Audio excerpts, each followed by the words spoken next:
Ayer la ministra de Salud de la provincia, Sonia Martorano, volvió a recargar, volvió a resaltar también en distintos términos que estamos al borde con la ocupación de camas que hay, no solo en la provincia, sino también en la ciudad de Santa Fe. Estamos al 90% y un poco más también en este sentido.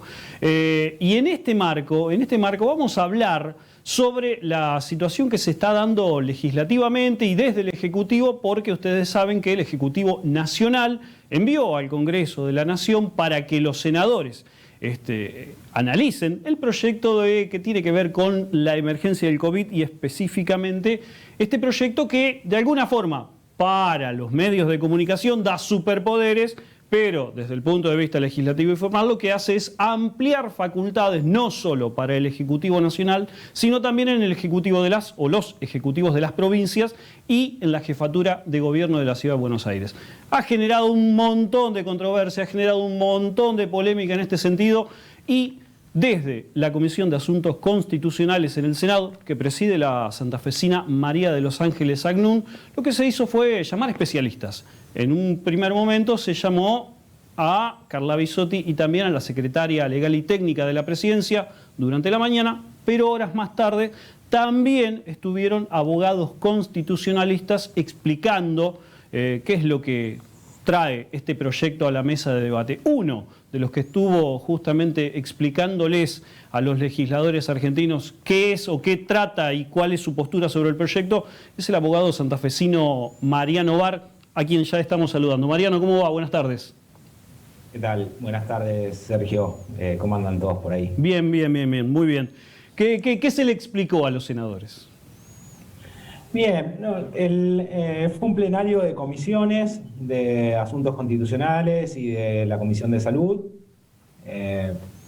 donde los senadores escucharon atentamente tanto las posturas diferentes que había en torno a la legalidad del proyecto, como también posturas epidemiológicas, obviamente a cargo de médicos y especialistas en ese tema.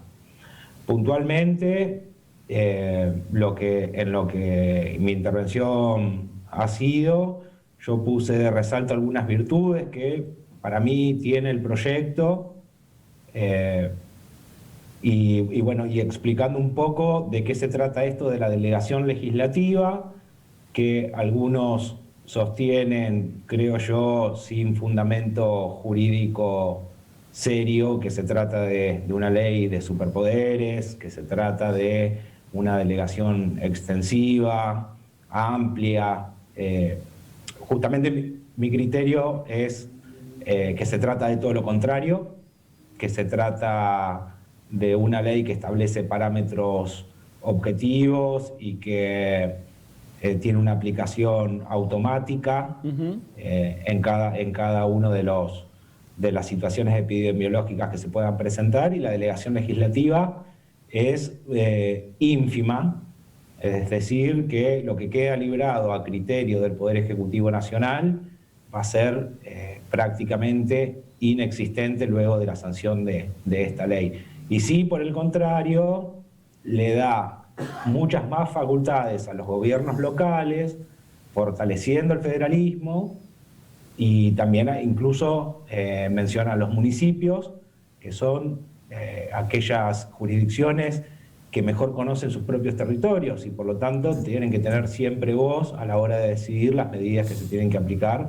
en cada una de sus localidades. Según este criterio, Mariano, podría decirse que es un buen proyecto, según tu criterio.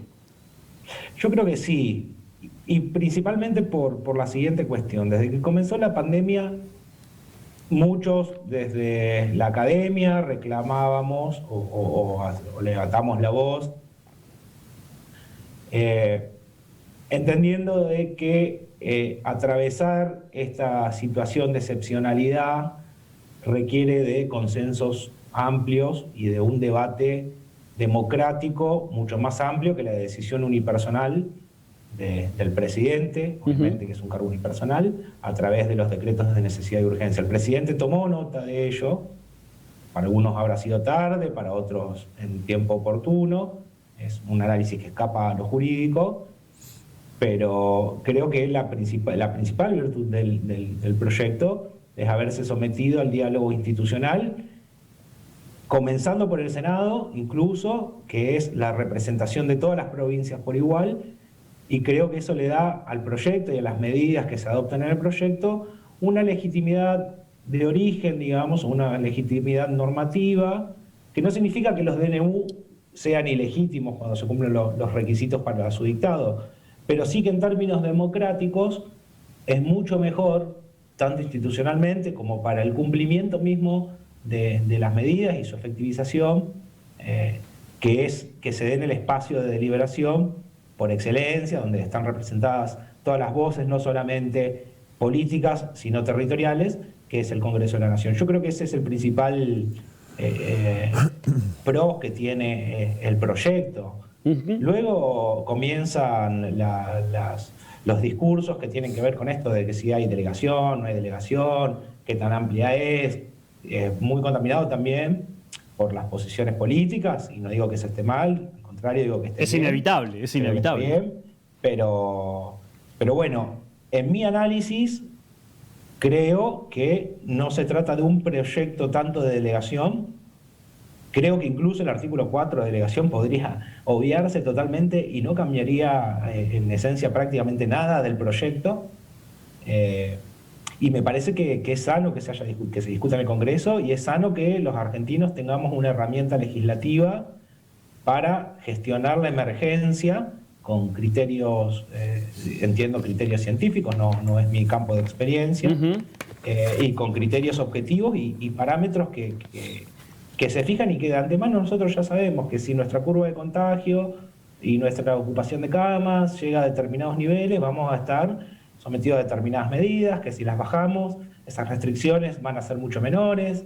Da cierta seguridad incluso también desde ese punto de vista. Y por supuesto que en mi análisis es un proyecto que es totalmente razonable y proporcional, porque no solamente que categoriza en base a distintos criterios las distintas situaciones epidemiológicas y sanitarias que puede haber en cada jurisdicción, sino que también a mayor peligrosidad, digamos, de contagios, las medidas se van endureciendo, es decir, es progresivo incluso en ello, ¿no? No es que todos vamos a transitar de la misma manera, sino que vamos a transitar conforme como a lo que ocurre en el territorio. Básicamente, que es lo que hace que nos contagiemos o no. Mariano, durante la semana leía algunos titulares en algunos medios de comunicación que hablaban de el presidente quiere imponer por ley la idea de lo que generó el debate con Ciudad de Buenos Aires.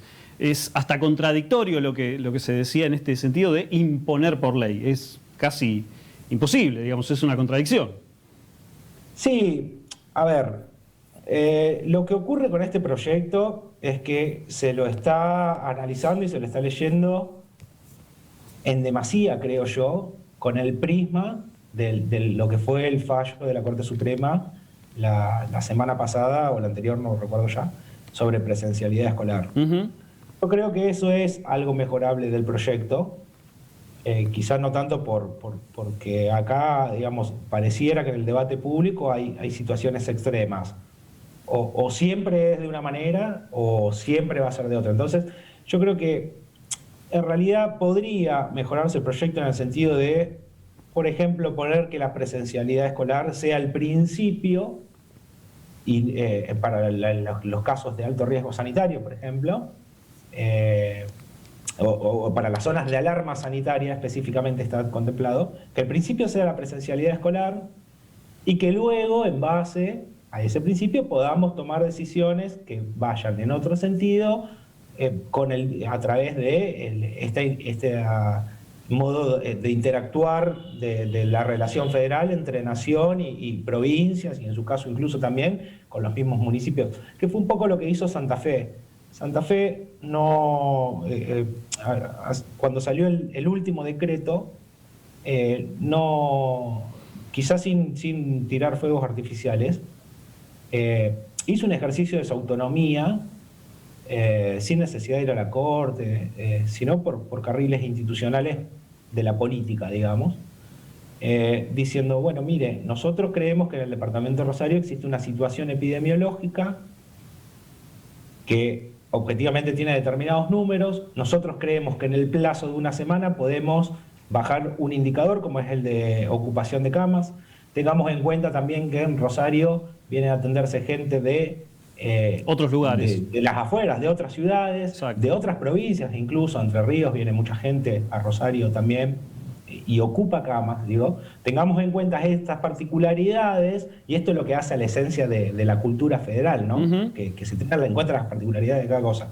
El gobernador remitió una nota al jefe de gabinete de ministros planteando esta situación. Decidió que las clases se suspendían en cumplimiento del decreto durante una semana, y luego de una semana se pudo cumplir con esas pautas que se tenían pensadas de bajar algún indicador que permita la reapertura de las clases. Esto fue ejercicio puro de la autonomía, y fue ejercicio de la autonomía con algo que marca el fallo de la Corte que nadie pareciera estar escuchando, que es la buena fe y la lealtad federal. Es decir, y tratar de por todos los medios de que las políticas en materias que se llaman materias concurrentes, es decir, que tienen posibilidad de cada uno con distinta intensidad, ¿no? Pero que tienen facultad de regularla tanto nación como provincias, lo que corresponde ahí es llegar a acuerdos, a ver cómo resolvemos una determinada cuestión y no tratar de imponer cada uno. Digamos, esto es lo que se trata el diálogo federal, y esto también está reflejado, sí, en el proyecto que ha mandado el Ejecutivo. Mariano, muchísimas gracias por tu tiempo, y bueno, vamos a seguir de cerca qué es lo que ocurre con la evolución del texto. Bueno, gracias por la invitación y por favor. Saludos a todos.